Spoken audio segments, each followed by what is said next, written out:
जीवन की बातें, जीवन की सीख।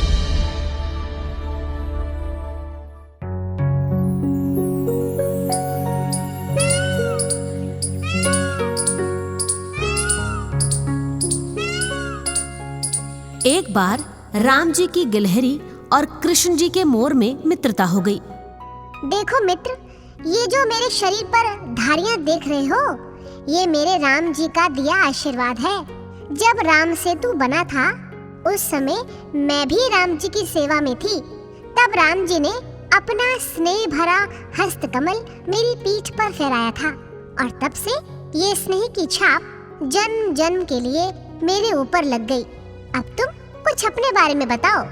क्या बताऊं मित्र, इन पैरों को छोड़कर बाकी सभी विशेषताएं मेरे ठाकुर जी की दी हुई हैं। गिलहरी ने मोर को पैरों से सिर तक देखा और सोचा, वाकई में यदि पैरों को छोड़ दें तो मोर के जैसा सुंदर जीव कोई नहीं है। गिलहरी मोर की ओर देखकर मुस्कुरा रही थी और मोर को लगा कि गिलहरी मेरा उपहास उड़ा रही है। देखा मित्र, अब तुम भी मेरा उपहास कर रही हो। नहीं मित्र, मैं तुम्हारा उपहास नहीं कर रही, मैं तो तुम्हारी नादानी पर मुस्कुरा रही हूँ। मोर प्रश्न चिन्ह वाली दृष्टि से गिलहरी की ओर देख रहा था। मित्र, तुमने कभी किसी सुंदर मंदिर या किसी विशाल महल को बनते हुए देखा है? हाँ, बहुत बार देखा है। तो फिर तुमने ये भी देखा होगा कि जब उस मंदिर या महल की नींव रखी जाती है तो केवल उसकी मजबूती पर ध्यान दिया जाता है, न कि उसकी सुंदरता पर। बस ठाकुर जी ने भी तुम्हारे पैरों पर वही योग्यता लाने के लिए केवल इनकी मजबूती पर ध्यान दिया है।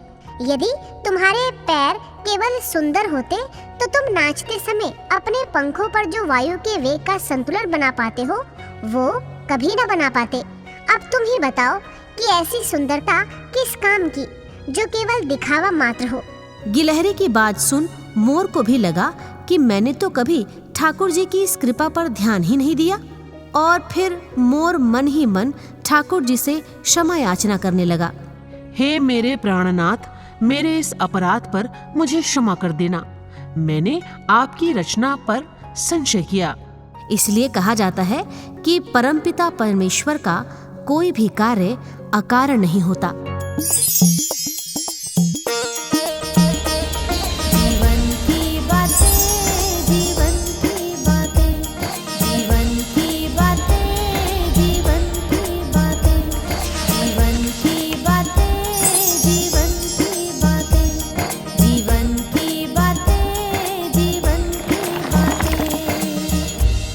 जीवन की बातें, जीवन की सीख।